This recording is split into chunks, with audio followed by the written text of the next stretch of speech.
I'm Tom Dent, Executive Chairman of Recognition Health. In 2011, Dr. MacSweeney and I saw this growing health crisis, and we wanted to be part of the solution. We believed we could assemble professionals, processes, and strategies to provide a specific diagnosis, and then provide the newest treatment and care for people with cognitive impairment in the United Kingdom and the United States.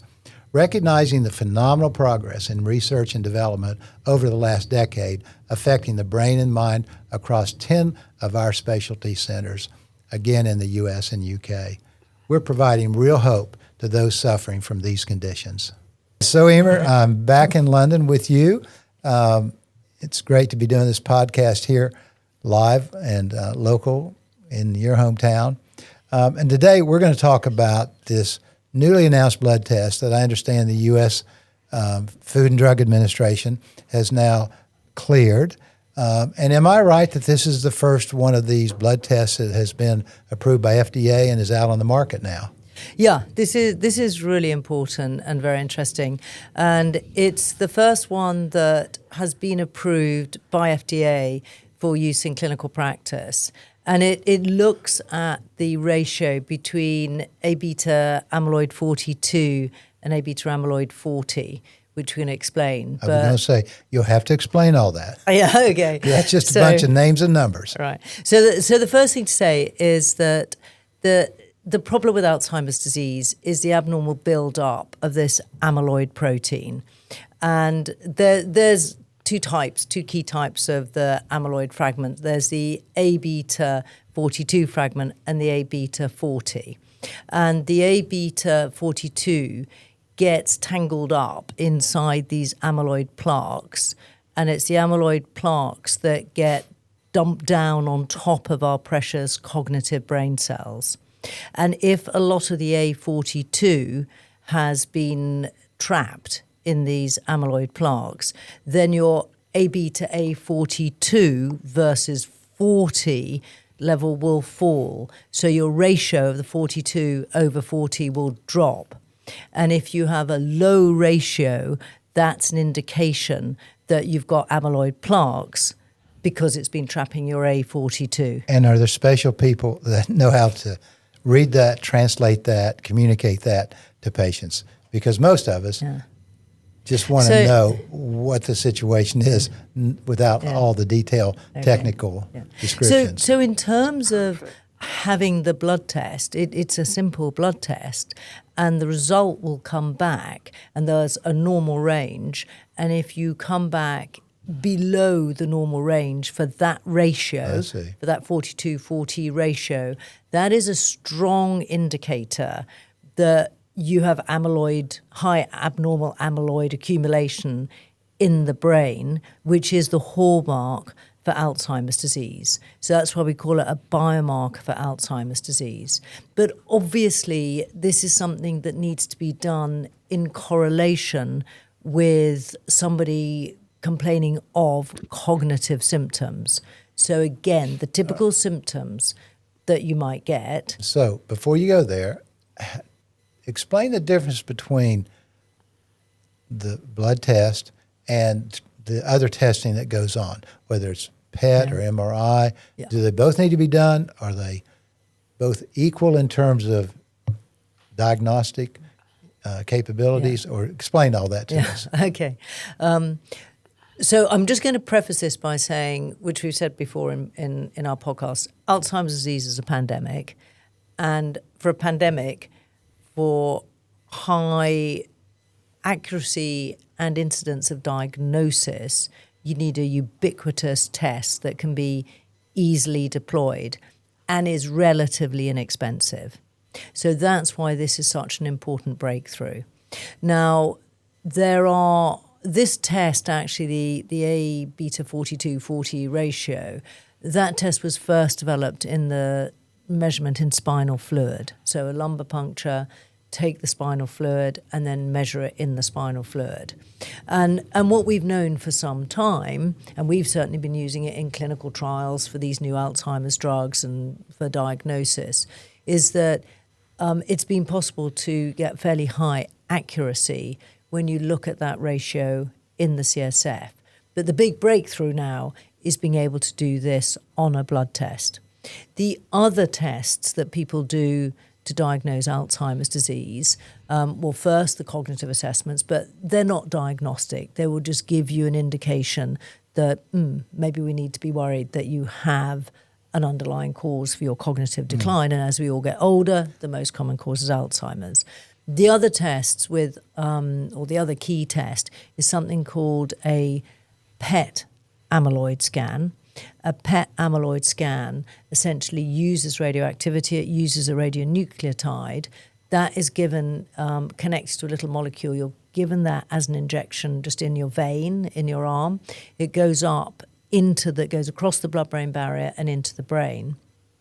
And if you have high accumulation of amyloid protein in the brain, then the molecule that you've injected will attach to that amyloid protein in the brain, and it will give off that little tiny packet of radiation to which it's attached, and you will measure the radiation that's given off, and you will then indirectly say, I've collected a certain amount of radiation in various different areas in the brain, and that radiation has been given off because the molecule the radiation has been attached to has now attached itself to the amyloid protein in the brain. So it sounds much easier to get a blood test than a PET scan. Do you need them both, or does the blood test now replace the other tests? So I think it's probably a little early to say that one is completely replacing the other, because they don't completely measure the same thing in so much as that the PET scan tells you where the amyloid protein is in the brain. But by and large, it's much easier to it will be much easier to access the blood test because PET scans are very expensive. You're also having some nuclear or some you're getting radiation. It's a very small dose. So why wouldn't everybody just run out and get a blood test? Well, why don't I just go out and do it? Well, I think they probably will, is the answer. I think the thing to sort of be careful about mentioning here is that we know that the amyloid protein builds up very slowly in the brain. And amyloid protein actually builds up over about 20 years before anyone actually develops the first symptoms. So today, the medications that have now just come on the market, so what's obviously very important is having a diagnostic test in tandem with medications becoming available to remove that abnormally elevated amyloid protein from the brain. Having the two together means that you can get the test done, and then if you do have high amyloid protein, you then are eligible to have a medication to remove that high amyloid protein. But the two new medications on the market now, lecanemab or Leqembi and donanemab or Kisunla, they are only licensed for people who have mild cognitive impairment or what we call mild AD dementia. So these are the early stages of symptomatic Alzheimer's disease. So there's not really a huge benefit. So wouldn't it, not unlike you go in for an annual physical, annual screening every so many years, colonoscopies are recommended. Wouldn't this just be every year when you go in, get your physical, just draw blood and tell me if I've got an increasing problem? Why wouldn't that just become standard protocol? I think it will. I think that Alzheimer's disease is no different from diabetes or hypertension or high cholesterol. And we do exactly that. We measure cholesterol. We measure something called HbA1c, which is a sort of cumulative measure of abnormal sugar control and metabolism. And we treat that before we actually start to develop symptoms. Today, there are two things. One is the medications, these two new medications, which are called the amyloid-targeted therapies to remove amyloid protein. As I said, they are licensed. They have been in clinical trials and hence successful and licensed for people who have symptoms. They're not licensed for preventative treatment, if you like, or preventative use. In the future, and there are lots of clinical trials going on now, we're involved in many of them, which are for people who do not have any symptoms of Alzheimer's disease. They don't have any cognitive symptoms. But yes, they do have the presence of elevated amyloid protein. So in clinical trials, we're doing exactly that. We're measuring these proteins. There's another protein as well called tau, which we've talked about previously. And we're identifying the presence of these proteins being elevated before symptoms develop. And in that context, the rationale is to give somebody treatment today in clinical trials to prevent or at least delay onset of symptoms. So fast forward a few years, yes, I'm certain that will be the case. Is Recognition Health offering this blood test? Patients we show up. We do the blood test now? So right now today, there's another blood test which is called p-tau 217. We are certainly providing p-tau 217, and p-tau 217 is an indicator of your amyloid level in your brain as well. So there's the A-beta 4240 test, which has just been approved, and we will certainly be doing that test for people. In addition to that, there's also a test called p-tau 217, which we are doing today as well. We have lots of patients for whom we've done that test. But currently, outside of clinical trials, for people who have symptoms. And what's really important about that is that if you have symptoms, the problem is that particularly early on, symptoms for Alzheimer's disease are very non-specific. So there's some short-term memory problems. They are all the things we've been through, calculation problems, visuospatial problems. I want to wrap up and ask you, just to remind us again about symptoms we ought to be concerned about. Before I leave the blood test, though, if I walked in tomorrow to a Recognition Health Center in the U.S. or the U.K. and said, look, I just want to get a blood test to see what kind of buildup of this protein I have, would we do that? If you had mild symptoms, yes. Self-professed mild symptoms, right? Or would you want to test me somehow first? Yeah. Well, what's quite interesting is I think there's going to be a long line of people that says, test me, and get a baseline. Well, you remember we mentioned in a previous podcast an article that had been published by the American Alzheimer's Association on the 29th of July, 2025. And in that, they reported a survey of circa 2,000 people. And the vast majority, sort of between 80 and 90% of people, said they wanted to have biomarker tests if they're available. They wanted, if they had symptoms as licensed, they wanted to have access to these new amyloid-targeted therapies, lecanemab and donanemab, or Leqembi, Kisunla. And actually, they weren't particularly worried about whether those drugs had particular side effects or not, because they've been through trial and they're now on the market. And people do want to be tested, and they do want to be treated. That is very, very clear. It's very clear in the patients that we're seeing in all of our clinics across the US and the UK. And as I recall from that podcast, the Alzheimer's Association report, that percentage of people that want to know, which was almost 100%, was so different 10 years ago. Because there just were no real therapies available. And today, there are therapies and people want to know. So is this blood test, it can't be terribly expensive as compared to other diagnostic things. Is that correct? It definitely, I don't know the exact cost because it's not sort of like effectively in the UK yet. It's only just literally been approved. And so we don't know if insurance pays for it, it doesn't. All that's yet to come. I mean, this is really hot so off the press. Yeah, this is brand new, breaking news. But what I think it's safe to say is it will be a fraction of the cost of doing PET scans, and also less expensive than the procedure and less uncomfortable or whatever, the procedure of doing a lumbar puncture to analyse CSF. So like a ubiquitous blood test is always going to be the way forwards. It just seems so simple for any of us that are worried about memory to go get a really early diagnosis through this blood test. I mean, there's almost, to me, no reason why anybody wouldn't do this on an annual basis. No, to me, there doesn't seem to be any reason not to do it either. Am I wrong to be really excited about this? Because it just sounds like it's a wonderful kind of breakthrough in research. This is absolutely revolutionary. Yeah. I mean, this is making history.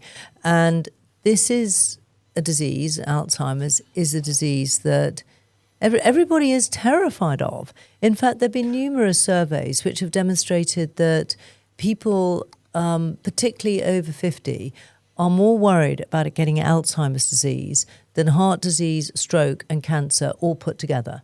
So this is the thing that everybody is frightened of. That same Alzheimer's report, I think, cited 89% of adults are concerned about some type of cognitive impairment problem that they're going to be facing.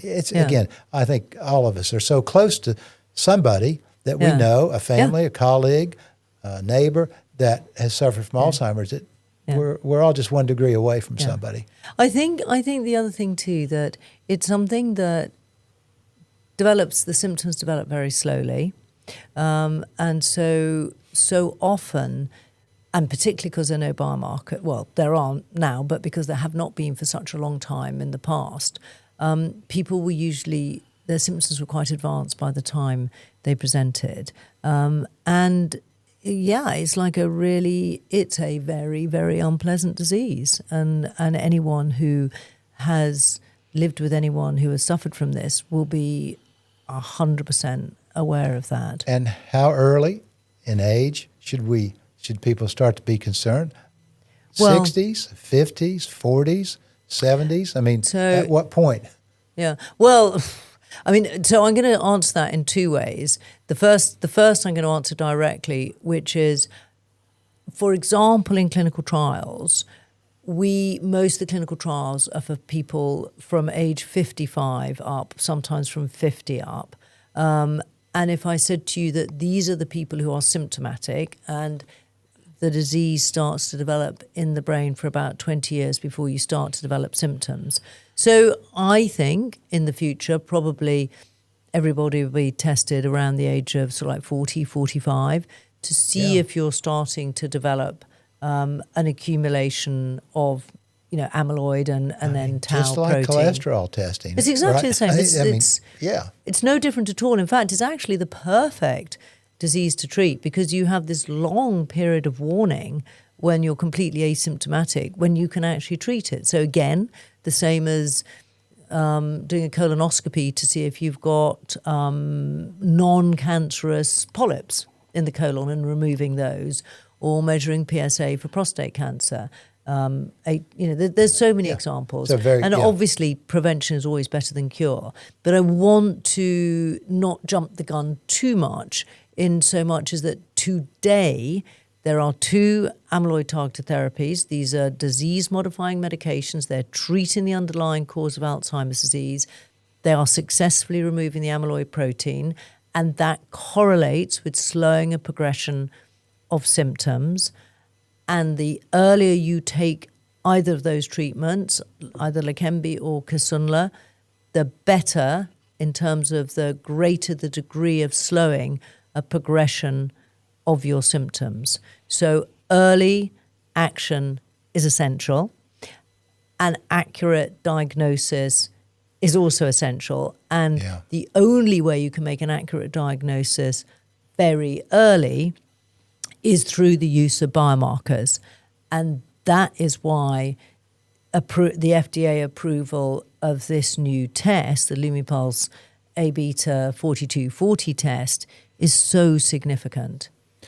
Well, I think we're in an era of great hope from the standpoint of cognitive impairment, because I know 14 years ago when we started Recognition Health, we did it in part because we needed to have a clear pathway of diagnosis because people were just confused and lost. And at that time, there was not a lot of hope because we could get a really confirmed diagnosis, but there weren't therapies, there weren't treatments, there weren't advanced biomarkers. So we're just watching hope unfold in front of us. This is, I believe, more good news about hope for patients with this Am I overstating that? You're not overstating it at all. And as you know, since the day we saw our first patient at Recognition Health in our first clinic, and we thought, oh, maybe we're a bit early, sort of getting into the market here. I think we've just been running to keep up with the rate of research and development and the understanding of brain and brain diseases, and particularly neurodegenerative diseases. And it's almost like an exponential rate of change resulting from the development in the understanding of the brain. It's like really understanding the brain at a scientific level is the sort of like last bastion of medicine almost. And now this is really moving at a pace where implementation into clinical practice is becoming directly relevant. And it's directly relevant to people right now. You know, like if you're worried about your memory, and particularly as you're getting older, it's not necessarily due to Alzheimer's disease, but statistically that is the most likely cause. And the other very important thing about a test like this new blood test is that if you have symptoms which are, and we can go over this, but which are relatively non-specific, particularly in the early phase for Alzheimer's disease, then this test is really helpful because if it's negative, it means, we need to look somewhere else for the cause of your symptoms. And as you know, there are hundreds of other sort of like reasons why you may have cognitive symptoms from anxiety, depression, low B12 folate, problems with your thyroid function. Actually, you've come to a nice junction. As we wrap up here in the last moment, just remind everybody, what are the symptoms that we should really be worried about? Okay. What are they? Yeah, all right.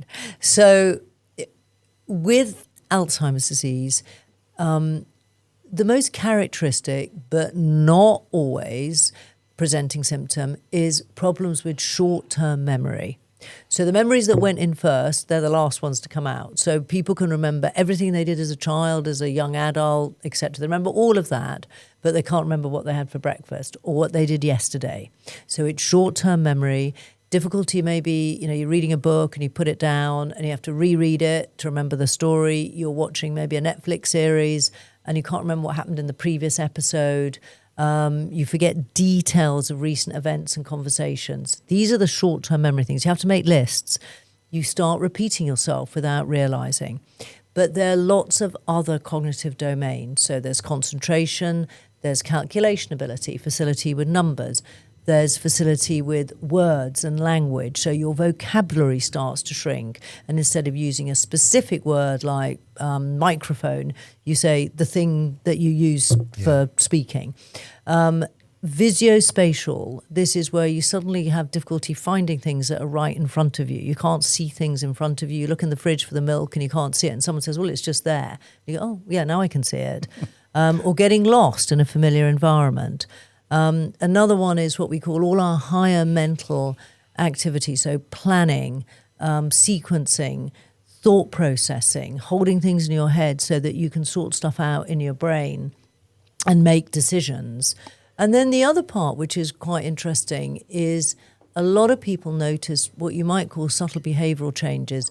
Anxiety can often be a very early presenting symptom that if someone who's never really had anxiety traits previously in their sort of maybe 60s, 70s, they start getting anxious in a way that is a bit inexplicable. It's like it's ridiculous being anxious about this or that, but they just are anxious.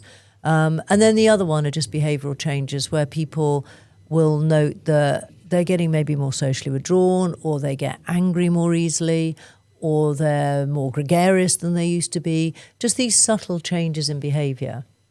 And the one last thing to say is the time to sort of like really tease out this as a problem is when you've forgotten something that maybe you did a week or 2 weeks ago.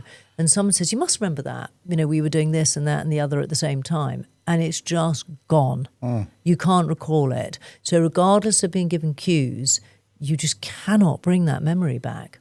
That's a big one. But just as a lay fears, like we all forget our keys and we all sort of can't remember where we put our car in the car park. We all forget film stars' names. That is, We all do those things. Yeah, and we all seem to lose our socks. I don't know why socks seem to that's disappear, another whole. Socks just seem to go. Yeah, that's another whole mystery. Yeah, no, that's a different ball game. Emer, thank you. Again, we could go on. You've been listening to Dr. Emer MacSweeney of Recognition Health. And I know Recognition Health intends to be and is a very trusted source of information about diagnosing and treating any form of cognitive impairment. We've been particularly talking about Alzheimer's again today. We plan to bring you more podcasts as we explore what is an endless amount of information about all forms of cognitive impairment, just not Alzheimer's. So thanks for joining us today. That was Dr. Emer MacSweeney, CEO and Medical Director for Recognition Health. Dr. MacSweeney is a highly recognized neuroradiologist and an internationally renowned expert on cognitive impairment disorders, such as Alzheimer's.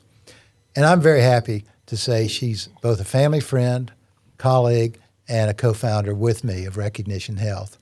I assure you, you will want to hear her TED Talk. It's on CTE, the silent killer. It's been viewed now by, I think, over 4 million people. Thanks for joining the Brain and Mind Experts, the podcast where we talk about the world's most advanced biomarkers and other diagnostic techniques and innovative treatments for cognitive disorders. Each of these episodes will bring the latest news and information about how we can potentially help the more than 55 million people worldwide affected by cognitive impairment. And it's forecasted to grow up to 150 million people by 2050.